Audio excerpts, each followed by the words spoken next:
Welcome to another episode of Culinary School Stories, the bi-weekly podcast that is dedicated to sharing the stories of people around the globe whose lives have been influenced, impacted, touched, and or enriched, for good or for bad, from their culinary school experience. Hi, my name is Colin Roach, and I'm your host. Thanks for joining us today. You are an important part of this show, where we ask the question, what's your culinary school story? So now, without any further delay, let's meet today's guest. So my guest today is Halie Wallace. It's such a pleasure to have you on the show today, and I want to start right out by saying welcome and thank you for joining us and sharing your culinary school story. Hi, thank you. Good to be here, Chef. Good to see you again. Thank you for having me. Yeah, no problem. So let's start right out with our first question. You went to the Johnson & Wales University's North Miami campus. What inspired you to go to culinary school or drove you to culinary school, and why did you pick that specific school and campus? Well, I'm really glad that you asked that. It's a really good question because that's actually stays is how did you become a pastry chef? I said, oh, that's so cool. How did you get into that? Like, how do you even go about that? And I just explained to people when I was a little girl, and when you have to grow up and make a decision in life, which way you want to go. Even when I was a little girl, I was baking cakes and cookies and things with my dad in the kitchen. And that always stuck with me. And I'm a very hands-on physical person. We all have different types of identities. We all have like critical thinking, where some of us have strengths and weaknesses in different places. But I'm always very hands-on type of person. So I always knew that my career would be something that was very hands-on already. And then when I started getting into middle school, where all these cake shows started coming out, like Cake Boss, and like, oh, that's when the Food Network exploded with all these dessert shows. And I just started getting into it. I started taking classes. I took my first class at Michael's for beginner cake making. And I've been doing cakes out of my house for the past 12 years now, long time. And I have a portfolio filled with cakes, but I knew that I always wanted to go to culinary school, and that was it. And I sat down with my dad one day and I explained to him, I said, I'm sorry, Dad, I'm not going to be a lawyer like you. I'm not going to be a teacher like Uncle Greg. I'm not going to be a real estate agent like Grandma. I said, I want to be a cook. I said, I'm going to be the only cook in the family. And he totally supported me. My mom wasn't really supportive at first, unfortunately, but she actually is. She's actually super supportive now, and she's just incredibly proud of me, which makes me proud of myself. And so he told me, we did some research together, and he told me, he said, I know exactly the place that you need to go to. He works in Miami, and he always goes to Johnson & Wales. And sometimes he just stops by there to go and eat in sometimes. And he sees all these professional students walking around outside. He says, Halie, you need to go to this place. So I stopped by there the other day again just to get a brochure. I signed us up, and we're going to go to the orientation. Wow. He says, these guys are such go-getters. You should see them, Halie. They're out there. They have their uniforms on. They're clean. They're pressed. These other kids in college, some of them are just losers. These kids are jet setters. You need to go be with these guys. These are the professionals. This is what you want to do. We're going to make you do it all the way. So we went to the orientation. We ate all the food. My dad fell in love with it. I fell in love with it. And the rest is history. Wow, that's great. What a story. Yep. But I went to the Miami location because obviously it was a bit more convenient for me here.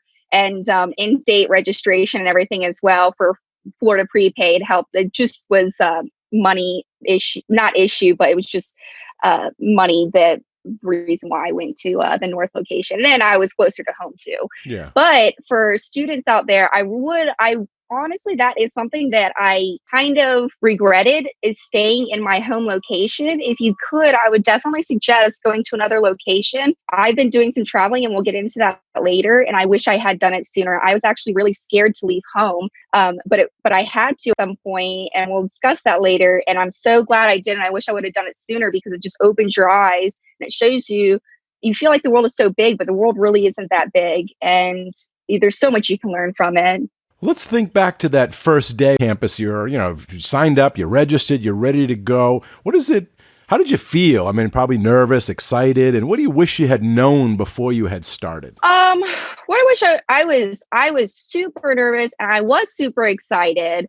I was nervous because I didn't want to fail, but I was excited because I was going to get to try it. And what was the second part of the question, Chef? What is it that you wish you had known, like before you went to school? Like, had you known before, it might have made you better Oh, prepared? yes, that's a great question. What I should have known before I went to school, what I wish I would have known. I really wish that I would have known that even if I didn't go to a prestigious culinary school, even if I went to a regular culinary school, even if I didn't go to culinary school at all, I could still be a pastry chef. I could still be a culinary person. I've met tons of people in the kitchen that have done it on their own, and they are just as good. Going to culinary school, it gives us a bump up, and it really creates you and molds you into an awesome chef, obviously, but you don't need to feel pressured to go to culinary school if this is what you really want to do. Obviously, if you can't afford it and everything, don't feel like this is the end. Don't feel like if I can't go to culinary school, I can't do this. But I didn't know that, but I'm still glad I went to culinary school. Good. Looking at culinary school, now that you've had some time, been out of school, you can reflect, you get, perspective.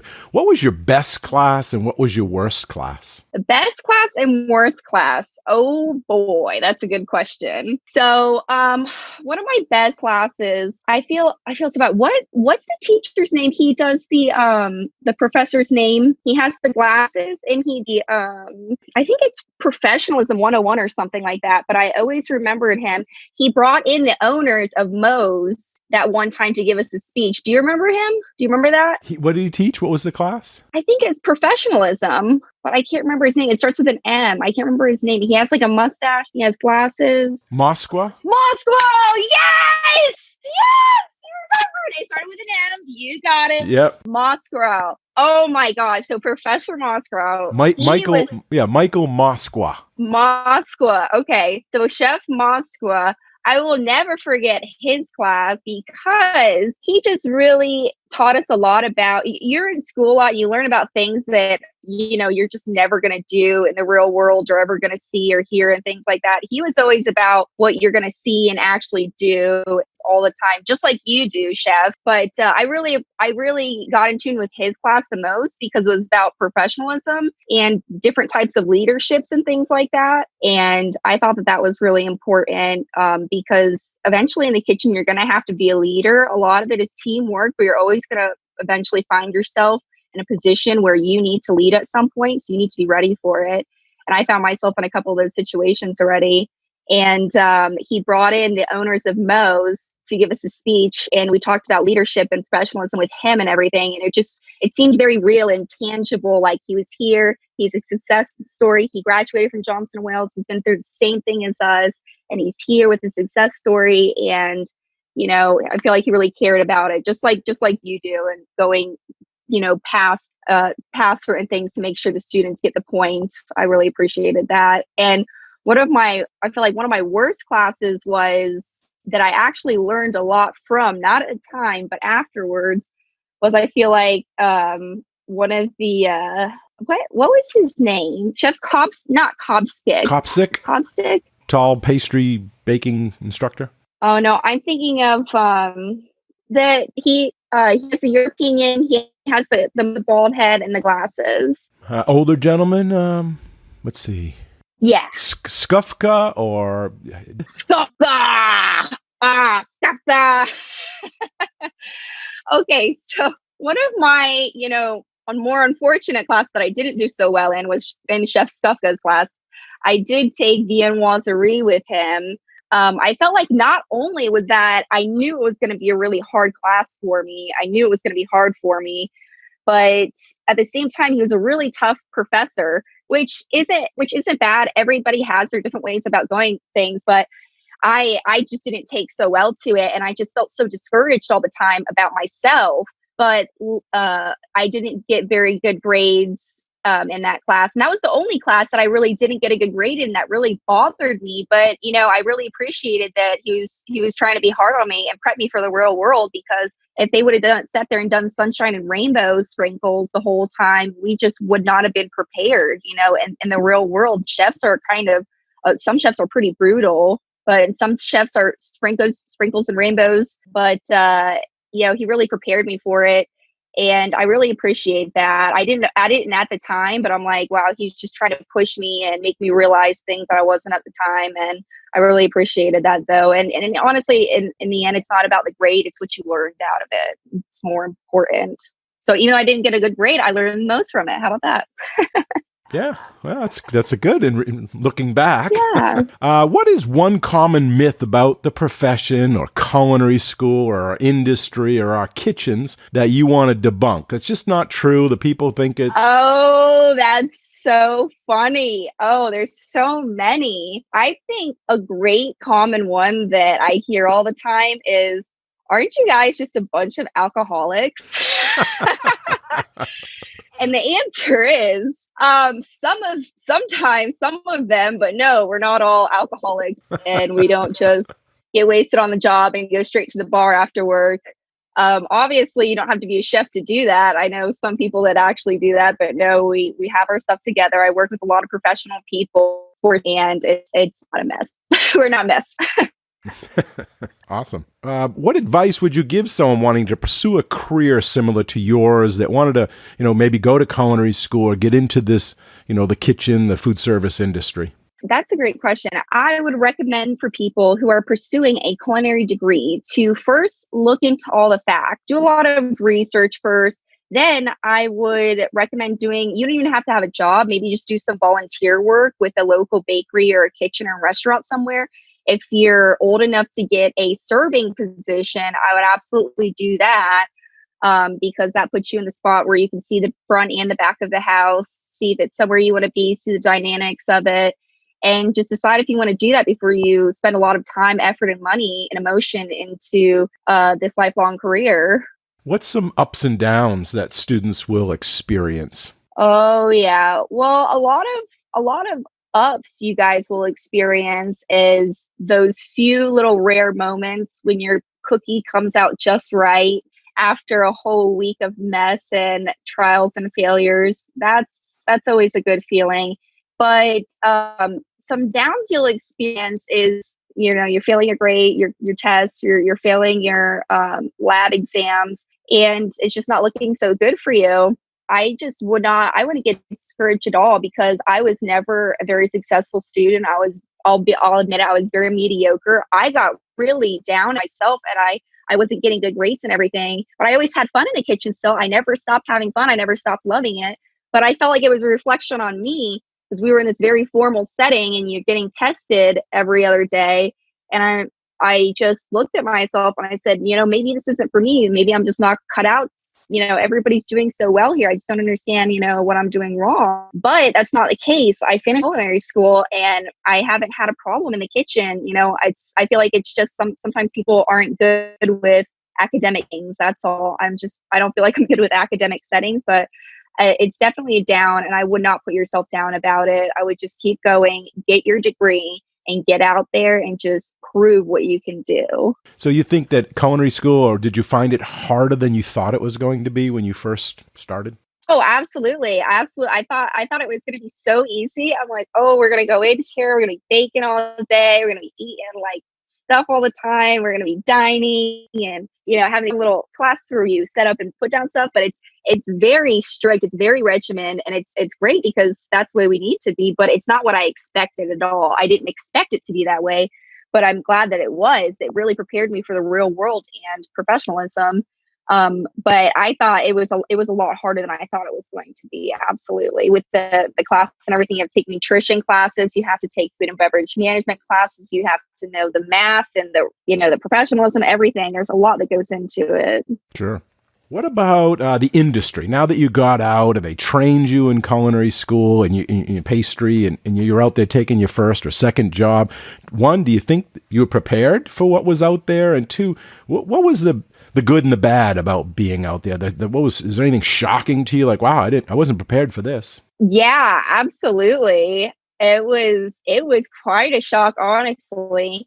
So I had gotten my first internship job. You have to get an internship in order to complete your degree from Johnson & Wales. My first internship was at the Four Seasons in West Palm Beach. And I had gotten my first job there as an intern, but I thought I was going to be doing pastry. And they said, oh, well, this is a program here. We have you for baking and pastry. I said, okay, cool. I get to learn both. So the first 2 months of my actual career, I was a midnight baker from 12 at night to 9 o'clock in the morning. Wow. And I got my first taste of the real kitchen at that point when on Thanksgiving, I had to sleep all day. I couldn't party with the family because I had to work that night and that morning. On Christmas and New Year's, on New Year's, it was especially realizing because I went to go type in my punch in my key, clocking in, and it's like 3, 2, 1. Everybody's excited and partying. Woo, it's midnight. I'm like, I'm clocking in. Everybody's doing a toast and they're like, all right, let's go out and party. Everybody leaves the kitchen. I'm totally by myself on New Year's night. You're starting work. I'm like just starting work. I just woke up. I'm like, this is crazy. But I'm so glad that I got the experience to do that. But then after 2 months of that 3-month internship, I did 1 month of pastry and I learned a lot from it. And on this subject, I really would recommend students. I did my internship here in my hometown. I really would recommend students to go to another state, even another country if you can. This is the best time to go to another country, and not right now because of the COVID thing, but go to another country, do your internship, learn about the world, learn about different cultural cuisines. That is a huge thing that you're going to be expected to know in the future is culture in the cuisines, not just but how, like where it's from, how to use it, things like that. And it really will open up your mind to things. I did it here in my hometown and I don't regret it, but I just really would recommend other students to look into going further with their career. It'll take you further. It really will. Good. And were you accepted when you went into the industry being a culinary grad? Was there any pushback like, oh, you went to school or hard knocks or being a female as opposed to a male, or is anything like that? Oh, well, it's you mentioned that because when I got into Four Seasons, I was an intern there, so that wasn't my technical first job. I actually right after that I went and started riding breakers, and it's a 5-star resort, so there was never any pushback there. But I have definitely worked in 2 different kitchen situations where you could definitely tell and know that the women were put in their place and it was the men's word above the woman's. That has happened a couple of times and I don't really put up with that. So, you just got to go on to the next one. You can't allow that to happen to you. But it definitely does happen in the kitchen, unfortunately. Those places, they're not very professional. You don't want to be there anyways. You know what I mean? If that's happening, it's not professional. It's not what you want to do anyways. Did you live on campus when you were there? I lived in Flamingo Hall. I lived inside of the Johnson & Wales building, academic building. So I was always on site. And that's actually something I would really recommend to the students is to stay on site, because it really helps you to not only be time oriented, being able to make your classes and the convenience of going to the library and having a sit down and having some privacy time is right down the hall. It's also really, it's also financially, I feel like a little bit better. I don't know, my situation, I had a lot of friends who did live off property. They had to have a job to pay for that. They had to have a car to go off and on. And some of them didn't even have a car. They walked 1.5 miles every day to and from the school just to go to school. And we would be in class for like 7 hours, 8, 10 hours, sometimes in a day. And they walk all the way back home. And they didn't turn out as successful. They're and some of them aren't even doing culinary anymore. I just feel like it sets you up in a better place. You're set up in a better situation to succeed if you stay on campus. But if you can make it work off campus, you have a car, you're financially good. I don't see why not then. And if you're time oriented, then that's fine. But it really helped me. I just rolled out of bed. I went to the downstairs seat and to class. I was never late. It really worked out for me. Yeah, maybe give a little bit more specifics. Got any stories about the dorms, about the meals, other than the academics that the listeners out there, like what is the social life like when you're on a campus? Oh, Chef, I don't know if you can handle a social life. I don't know if it's an appropriate topic for the interview. Well, keep it G-rated, but yeah. Let the listeners know about besides academics, besides lab, what happens if they move to the social life about it, and tell them the social scene, dating, I don't know, homecoming, all those games, sports, anything like that you want to share that, Yeah. So when I went to Johnson Wells and I was staying in the dorms, I did quite a bit of my time hanging out off of campus. Hanging out on campus, I would hang out with a group of my girlfriends. We would hang out anywhere. We'd hang out in the library sometimes, or just in the common areas. We meet up in the chow hall. We would go hang out at Mario's Pizza. That was our little shindig. We did go to a couple of Cuban places, which were our fun eating spots. My roommate, she was in the criminal program, and she was really smart. She knew what she was doing, and she was a go-getter. She was younger than me. I think she was 2 years younger than me, but she always really helped me. She dragged me into the library and helped make me do my work. And I went, she went. So it really helped having somebody else there that was a pretty jet setter to get me motivated as well. Cause I felt like if I was by myself, I wouldn't have done it. But we did go to hang out at Mario's a lot. We went and did like fun like festivals in Miami. We did one time they had the Red Bull premiere show games there in downtown Miami, and we went to that with a group of our girlfriends. That was a ball. And they throw all the different things off the boat into the water, all the different statues and creations that they made. So that's always really fun. Miami's a great nightlife style place. I was always going out and doing things at nighttime, going to local places. I was 21, fortunately. So I was always hanging out at Bayside, taking my girlfriends down there. Nothing too crazy or eventful really happened in school. It was just pretty basic. I just hung out a lot. I went home a lot on the weekends because I lived in West Palm, which is only an hour's drive. So I wasn't really there too much on the weekend. But yeah, I really enjoyed my time on campus. Great. So now that you have some perspective, you've been out of school for a while, been out in the industry, would you do it all again? Would the cost, the time, everything that you went through, was culinary school worth it? There's definitely a couple times where I doubted myself, but now where I'm at in life, I definitely do not regret it. I'm so glad that I went. It did, cost quite a bit of money, but I don't regret that. Money you'll get back in the end, but your education is forever. Nobody can ever take that away from you. And no, I don't regret that at all. As we near the end of our chat and the wrap up here, what advice or what would you like to leave the listeners with? What advice, what knowledge, what piece of inspiration would you tell them? Okay. So students, I am so happy I could talk to you. I'm talking to me right now. I wish I would have been talking to me. So listen, please take this to heart because these are real things. Don't get comfortable where you're at. As soon as you start getting comfortable, it's not good. You get stuck. You're not building up your levels. You're not going to the next step. Just keep trying to find that next level. As soon as you get comfortable, keep going. Good. You got comfortable. Keep going. Don't stay comfortable because it just it doesn't allow you to grow. You got to be like the lobster, shed your shell, then get out there and be bigger.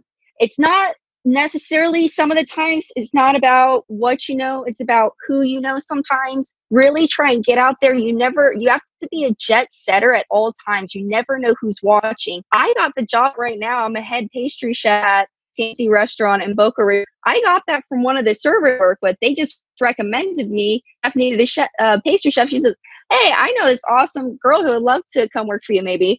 And they hit me up and the rest is history. And I love it there. You never know. You always on your toes. You never know who's good. Don't just be good around the chefs. Be good to everybody. Be good to everybody around you. Treat everybody the same way. And if you are in a bad mood, if you don't feel good that day and if you're cooking something or if you're trying to manage an operation, maybe take a second to walk away from it and come back. If you're managing something, if you're cooking something, it's going to turn out bad. You're cooking something, if you feel like garbage, it's going to turn out like garbage. If you feel amazing, it's going to turn out amazing. Trust me, you're going to be able to taste it in the end. And culinary is about connecting with people. Not a lot of people know this and think about this, but when you eat somebody else's food, you are now connected to them. I am nurturing your body with this soulful food that I have made for your enjoyment. It's a very addictive thing. Dress and act professional always. That's one of the biggest things I took away from Johnson & Wales. As you can see, I'm wearing my uniform. I have my handy dandy pen and marker and thermometer. It's not a joke. The chefs actually make you use this in a real life kitchen. It's not just a part of the uniform. You have to use this all the time. And when you don't have it, you look bad. So please always act and dress professional. And along those lines, I really would like to talk about tattoos, guys. I know chefs especially love getting tatted up. That's awesome. I'm all about expression on your body, but just be aware that if you go into a job in the future, you're really trying to get a serious job that's really high paying, they're probably not going to have tattoos all over your fingers and on your neck and a little teardrop on your face. You know, that's cool. Maybe just get it in a place that's hidden. I cannot tell you how many times I've had girlfriends and guys of mine who have been so excited to say, oh my God, I just got this opportunity to get this interview at this place, it's a major club. They're going to pay me like $22 an hour. Like, they didn't get it because they had a tatted finger. Be aware of those things, guys. If you're going to get one, and be aware of the professional aspect of it, and just keep that in mind. And when you're in the kitchen, make yourself valuable. Put your strengths out there. And if you have a weakness, if you make something and it turns out bad and you're just mortified about it, you never want to make it again, keep making it. It will turn out better. Just because you didn't know how to do it that one time, you just keep doing it until you get the best at it.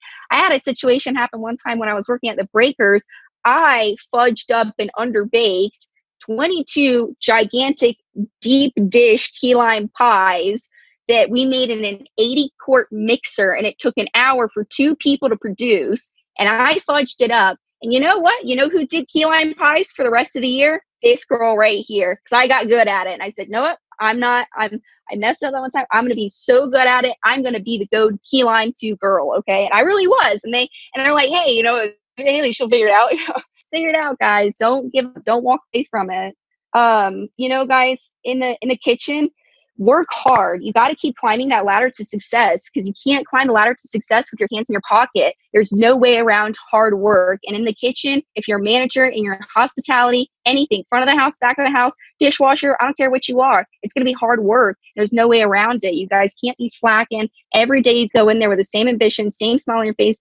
You have to be a jet setter attitude at all times. It's not just enough to say, okay, all right, I got it over with. It's Monday and I got through it. Now I can be crappy for the rest of the week. No, it's every day. You never know who's watching. You never know who's going to give you an opportunity.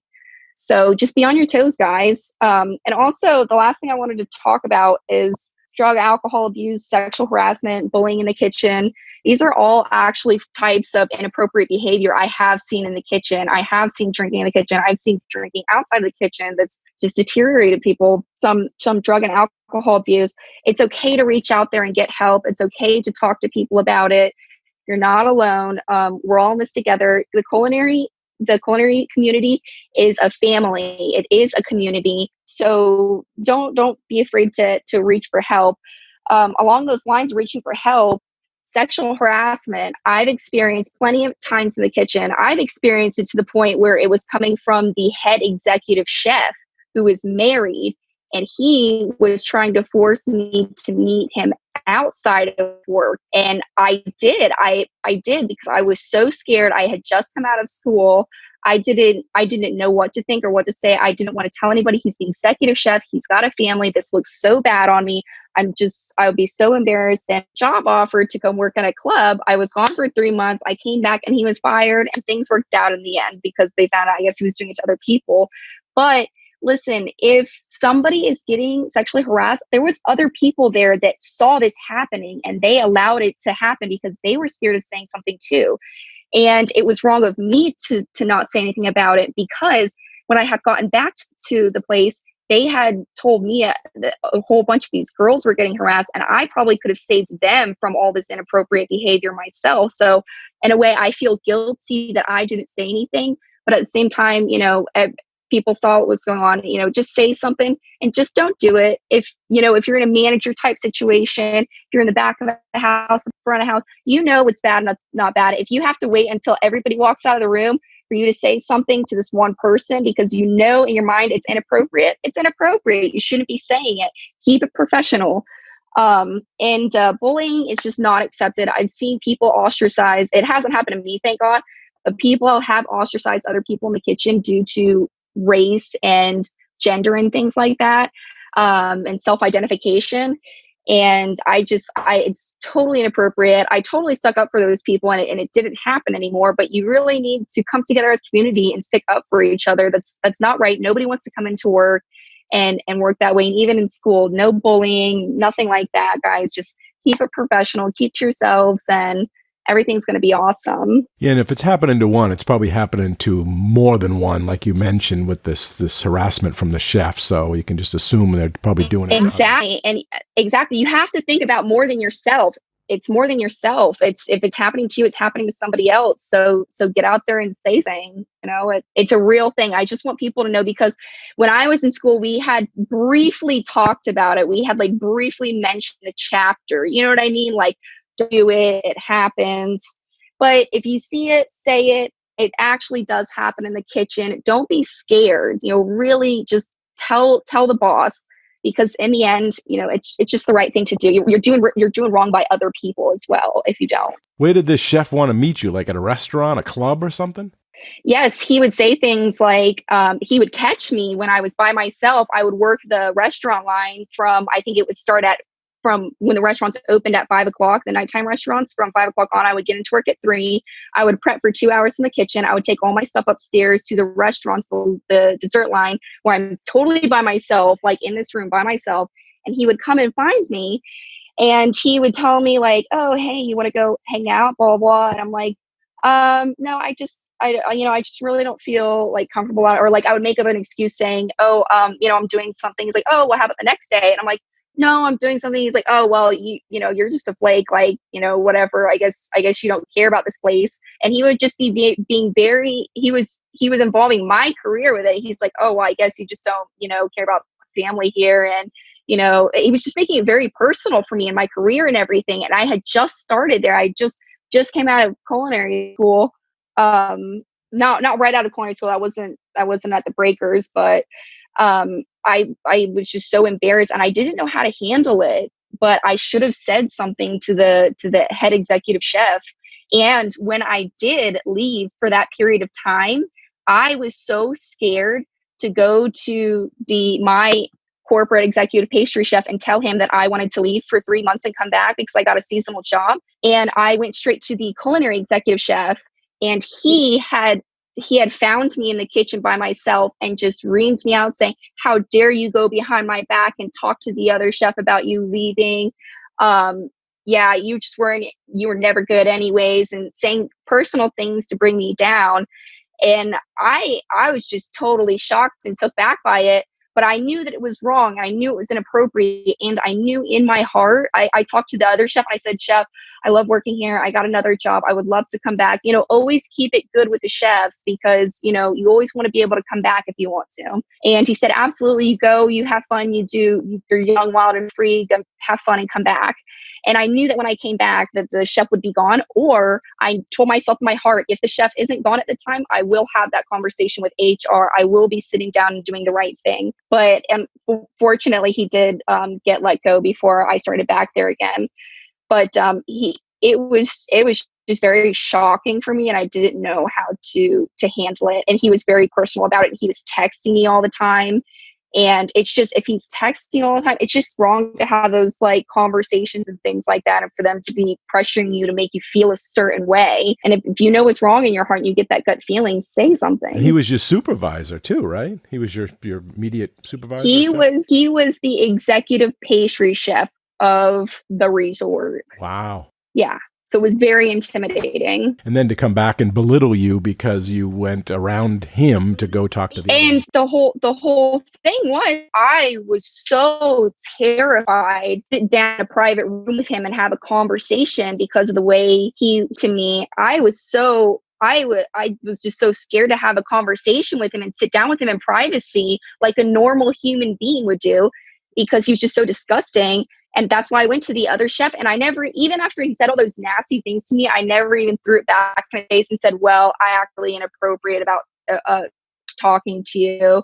I felt really uncomfortable about it and felt like it was inappropriate. But I never said that. I let him have his piece and I left and I did my thing, and I'm so glad I did. And I came back and it was just great after that. It was awesome. It's good that he's gone. He kept it verbal though. He didn't do anything physical. He never touched you or anything, hit you or put his hand on you. No, he never touched me or like tried to grope on me or like do anything passive ever. I heard a couple of times that he did with other females, that he would, go by them really closely when there was plenty of space to get by. That never happened to me, but that does happen in the kitchen. Even if that does happen, say something. That's inappropriate. That's not cool. Even if it's something small, he's probably doing that to a lot of other people. Those small little things, if he gets rid of those small little things, the small things get bigger and he goes bigger and bigger, and see how much he can get away with. Yeah, it's horrible. Yeah, it's not acceptable anywhere in any business, and it definitely has to be put in its place and stopped immediately, because those people don't belong. Absolutely. But please say something if you see something, even if it's small and you feel like you're over exaggerating. You're probably not. It's better just to say something and be on the safe side. Then they can sit down and have a conversation with them and see what's going on and look and open an investigation. But it doesn't always happen. I don't want to scare anybody, but I just want you guys to be prepared for the real world. That's all. Yep. It's not only not acceptable, it's illegal. Yeah. Is there a question I should have asked that I didn't? If you were in my shoes asking the questions, would you have asked yourself a different question or something that last minute you want to share? Absolutely. I would really like to go over my big downfall in my career and how I came out of that. Sure. That's pretty much the last thing that I can think of. So one of my biggest downfalls in my career was I had worked at my internship at the Four Seasons. So I was doing school. I started work right away. As soon as I was done with the internship, the next week I was done with my internship, I started at the Breakers right away. I worked at the Breakers for a year. I went to the Eau Resort for 1 year. I went for 3 months to Michigan to do a job, and I came back. I worked there for another year and a half at the Eau Resort. And when I was there, I felt like all of a sudden I just got really discouraged. And I felt really fatigued. I felt really down about myself. And I kind of felt like I was getting to some depression maybe. And I felt really unsure of myself, because not only did I not self a break at all, I didn't take any time off. I wasn't giving myself any break from the kitchen. But I just felt like maybe I wasn't as good as other people. And I just felt like I was just so ready to make all this money. And I was just working so hard, working my butt off. And I'm just making what I'm making. I just want to make more money. I'm getting itchy kid. I want more. So I actually quit the O and I started working as a server at Houston's in Boca at Houston's. And I worked as a server, cocktail hostess, bar back, everything you can think of in the front of the house, I did. I worked there for about a year. Maybe it was just a little over a year. And I was just kind of in this rut. I had started medical classes because I felt like maybe I wanted to be a medical assistant. I just wanted to try something different because I was really intimidated about the whole culinary thing. So I was doing medical classes and I was working for 6 days a week at Houston's. And I just kind of found it really miserable after, the 7th month. I'm like, I'm not enjoying these medical classes. I don't think this is a thing for me. I kind of just wanted to be serving so I could make good money and have set hours, go in and leave on the set hours and just make good money and not have to worry about my product, anybody running out of cookies, things like that. So I just didn't want the whole worry. So I was there kind of in limbo doing my thing, trying to figure it out. And I just felt like when I get that opportunity, when I see it, when I know it, I'll know whenever it's time to make the move. So one day I was hanging out at home.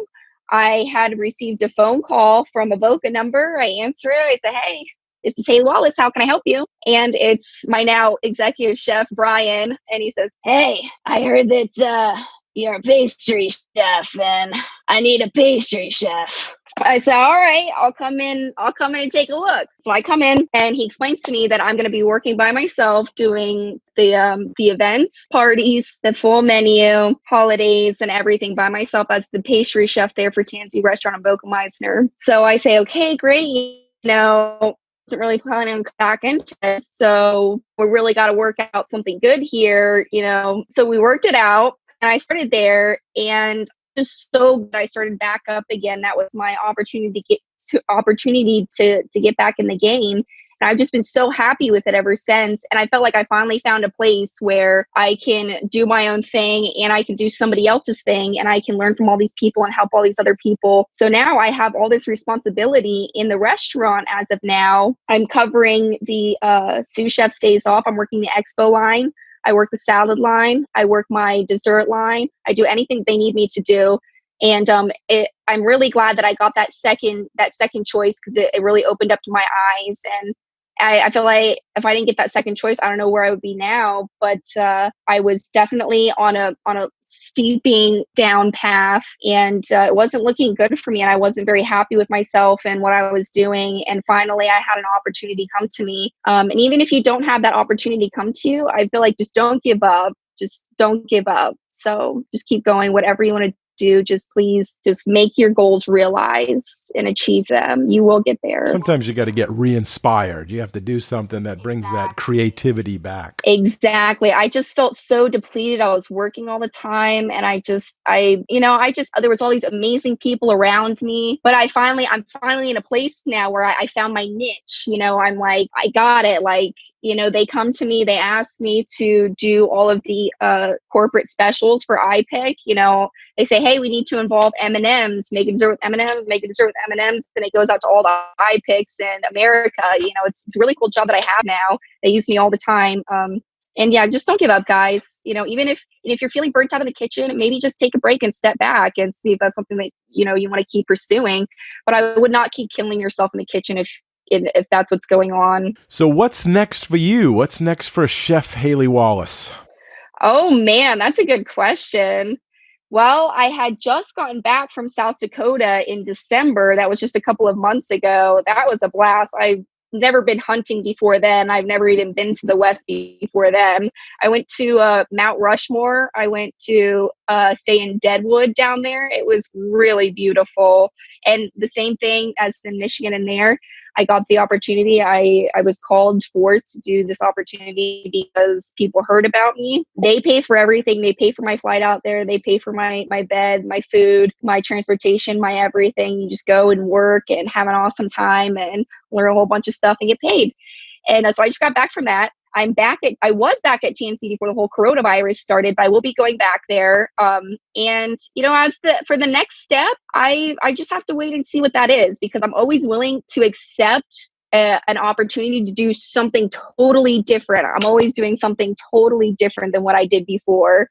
And I just want to keep going on that route, because I was in hotels, clubs, restaurants, catering, personal hotel clubs. I was just kind of doing it all. And I like to keep that rhythm, because as soon as I get comfortable, I'm going to need to get going. That's it. Like, I need to keep moving on. And I don't just go and do the same thing. So you're just going to do the same thing. Go and do something totally different and see what's out there and see, oh my God, this is what I like doing. I never knew I would like working in a single restaurant. I was used to working in room dining, 5 different restaurants, weddings every day, and now I found my niche in the restaurant. And after this, I'm going to try something different eventually. So we're going to have to see what that is. Well, that's just about all the time we have for this episode. And I want to first thank you, Halie Wallace, for coming on the show today and sharing your culinary school story with all of us. We really appreciate your time, your insights, and your honesty. Oh, thank you so much, Jeff. It was so good to see you again. I really hope that you guys take this to heart. A lot of the things that the professors say are going to happen. Some of the things they say won't happen. You need to be prepared and keep your eyes open. be a jet setter at all times. You never know who's watching. Always dress, be professional in yourself, and always follow your heart. And I hope that I wish you guys great fortune and success in the future. Good luck. Okay, thanks again. I really enjoyed our chat. Bye now. See you, Chef. Thanks. And a big thanks and appreciation also goes out to all of you, the listeners. We hope you enjoy the show and this episode. You all are a big part of this show, so please let us know what you think. Your comments are always welcome, and they help us in making the best show possible. You can email them to culinaryschoolstories@gmail.com. That's culinaryschoolstories@gmail.com. Or even leave us a voicemail at area code 207-835-1275. That's area code 207-835-1275. And if you like the show, we have a big ask of all of you, and that is to share the podcast with everyone you know and to give us a positive rating and review on Apple Podcasts. Okay, until our next Culinary School story, take care and be well. Bye-bye. Culinary School Stories is a proud member of the Food Media Network. Take care and be well. Bye-bye. Culinary School Stories is